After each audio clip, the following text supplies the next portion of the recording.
월성원전 1호기 경제성 평가 조작 사건과 관련하여 한 말씀 드리겠습니다. 올여름 전력 비상사태의 근본 원인은 문재인 정부의 무리한 탈원전 정책 때문입니다.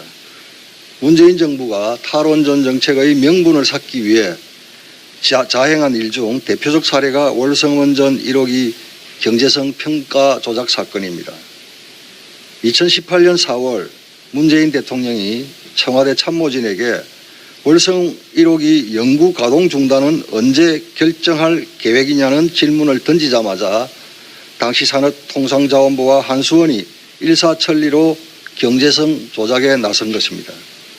이후 감사원이 월성원전 1호기 경제성 평가 조작 사건 감사에 들어가자 민주당은 감사원장을 일제히 공격하기 시작했습니다. 지난해 7월 민주당 송갑석 의원은 원장 친인척 중 원전업계 인사가 있어 원전업계 대리인 역할을 하고 있다는 말이 나돌고 있다고 공격했고, 신동근 의원은 문 대통령의 국정 운영과 맞지 않으면 사퇴하고 나가 정치를 하라고 겁박하였습니다.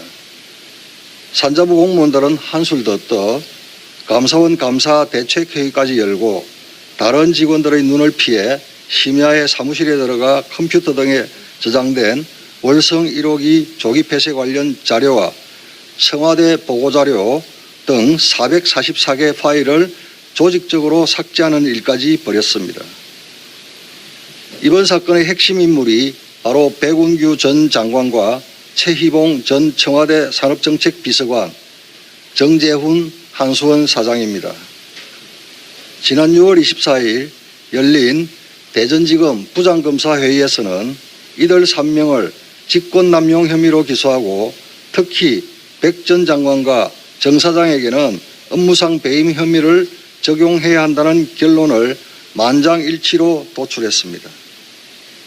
이에 대전지검은 지난 6월 30일 백운규 전 장관, 최희봉 전 청와대 비서관, 정재훈 한수원 사장을 기소하였습니다. 하지만 백운규 전 장관에 대한 배임 혐의만은 김호수 검찰총장이 직권으로 검찰수사심의위원회를 소집했습니다.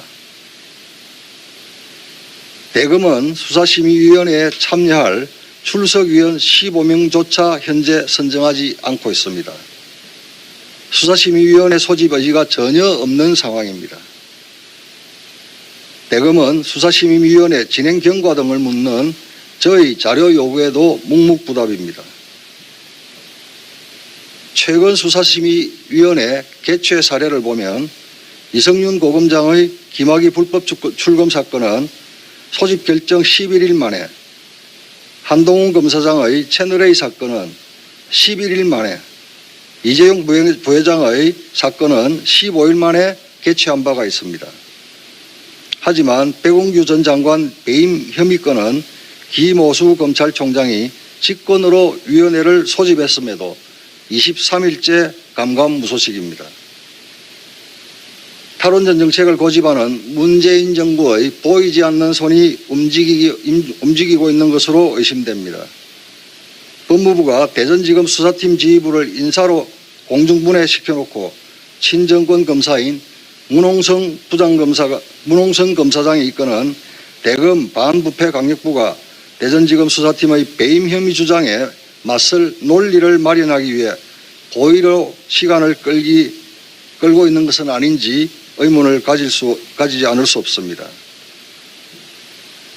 대검찰청은 조속히 위원회를 소집하고 월성원전 1호기 경제성 평가 조작 사건의 실체를 낱낱이 밝혀야 할 것입니다.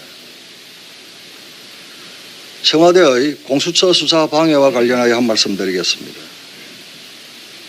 문재인 대통령은 공수처 설치와 관련하여 공수처는 대통령과 특수관계자를 비롯한 권력형 비리의 성역 없는 수사와 사정, 권력기관 사이의 견제와 균형, 그리고 부패 없는 사회로 가기 위한 오랜 수건이며 국민과의 약속이다라고 말한 바 있습니다.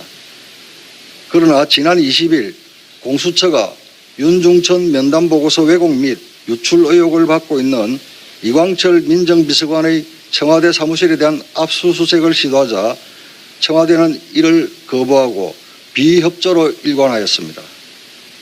그러다 국민적 비난의 목소리가 높아지자 어제 울며 겨자 먹기식으로 압수수색이 진행되었습니다. 뿐만 아니라 청와대는 이미 피의자이자 피고인 신분인 이광철 비서관이 사의를 표명했음에도 사표 수리를 미루며 현직 청와대 비서관 신분을 유지시켜주고 있습니다. 이는 명백히 수사를 방해하고자 하는 꼼수입니다. 이로 인해 공수처가 이광철 비서관에 대한 사건을 검찰에게 이첩받은 지 이미 4개월이나 지났음에도 불구하고 제대로 된 수사가 진행되지 않고 있습니다. 청와대는 공수처 수사의 성역도 취해법권지대도 아닙니다. 초법적이고 불법적인 수사 방해를 중단할 것을 강력히 촉구합니다. 마치겠습니다.